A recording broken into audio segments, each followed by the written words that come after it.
අවසාන නිදහස් මැතිවරණය මේ මැතිවරණය වෙනවා අනුර දිසානායක දිනුවත් මිත්‍රවරුනි. මේ රටේ ආගම ඉවරයි. මේ රටේ නීතිය අවසන්. මේ රට පක්ෂ යාන්ත්‍රණයක් බවට පත් වෙනවා. අවසාන නිදහස් මැතිවරණය මේ මැතිවරණය වෙනවා අනුර දිසානායක දිනුවත් මිත්‍රවරුනි. ඉදිරි අනාගතයේදී බුද්ධ පූජාවක් තියන්නම් දෙන්නේ නැහැ පුතෝ. මේ මාලිමාවේ ආණ්ඩුවක් ඇදුවා. අනුර දිසානායකේ කොට්ටාස සභාවේ ඉන්නේ රස්සියාදුකාරයෝ මම් පහරන්නෝ නැත්තම් කසිප්පුවාරයෝ. මේ ඇයිද බලේ ගියොත් හෙට උදේ මතක තියාගන්න මේ රට ලේ විලක්කන එක නවත්තන්න බැහැ කියන එක මම තමුන්නාසයට කියන්න. ගමේ මිනිස්සුන්ට කියලා කියන්න මේ අවසන් ඡන්ද කියලා ජනතා විමුක්ති පෙරමුණට බලේ ගියොත් අපේ ජාතික කොඩිය පිළිගන්නේ නැහැ. අනාගමික රාජ්‍යයක ඒකට ඔබින කරන ජාතික කොඩියක් ගේන්න ඕන කියලා යෝජනා කරනවා. අපි ඉන්දියාව එක ගනුදෙනු කරන්න ඕන. අපි චීන එක ගනුදෙනු කරන්න ඕන. මේ විප්ලවකාරී රතු පාට මල්ලිලට ජාත්‍යන්තර සම්බන්ධතා තියෙනවද? බැරි වෙලාව මං තුන් පාරක් කියනවා. ජේපී එක එන්නේ නැහැ. හැබැයි මං ආවොත් කියන කාරණේ කියන්න ආවොත් ලක්ෂයක් ලක්ෂ දෙකක් මේ රටේ තරුණයෝ මැරෙන්න සිදු වෙනවා. ඒක ඔබතුමාලා මතක තියාගන්න. මේ රට ලේවිලක් බවට පත් කරලා ඔබතුමාලා නැවත ගොඩ ගන්න බැරි රටක් ඉදිරි කරලා මේක දූලි වලට බවට පත් කරලා යන්නේ සහෝදරනි. යම් විදියකින් වැරදිලා හරි අපි කියමුකෝ ඒගොල්ලෝ බලයට ආව කිලිවරලා පෙට්‍රල් ලීටර රුපියල් 600ට කිල් නතර වේවි. පෙට්‍රල් ලීටර රුපියල් 600ට කිල් නතර වේවි.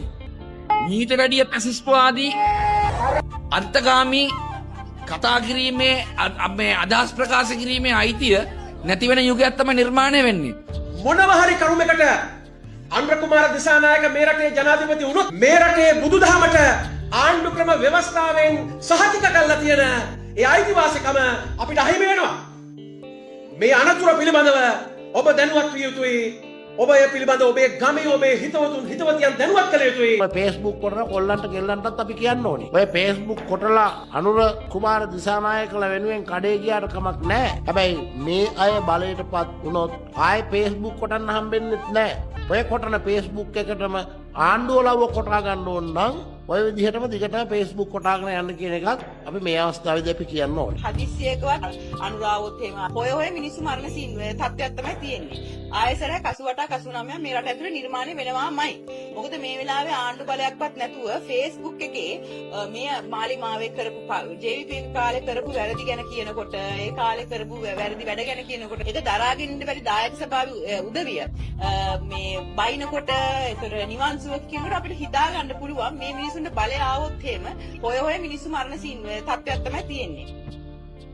ජාතික ජන බලවේගයේ ප්‍රධාන ලේකම් නිහාල් අබේසිංහ සොයුරා ඇතුළු සියලු දෙනාගෙන මේ අවස්ථාවට සහභාගී වෙලා ඉන්න ආදරණීය අම්මලා තාත්තලා සහෝදරවරු සහෝදරියන් ඇතුළු සියලු දෙනාගෙන් අවසරයි.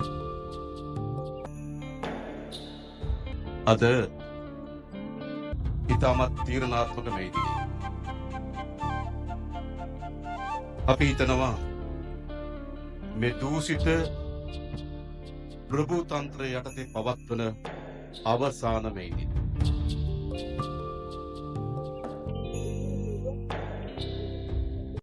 ඒ මොකද මේ ඔක්තෝබර් මාසේ 17ට කලින් සැප්තැම්බර් මාසේ 17ට පස්සේ මේ රටේ ජනාධිපති ඡන්දෙදී ඒ ජනාධිපති ඡන්දෙදී ජාතික ජන බලවේගයේ ජයග්‍රහණය කිරීම සඳහා සියලු සැලසුම් පිළිලා තිබෙනවා. ඒ නිසා එළඹෙන මේ දිනේ ඒ කියන්නේ 2025 මේ දිනේ තියන්නේ ජාතික ජන බලවේගයේ ආණ්ඩුවක් යටතේ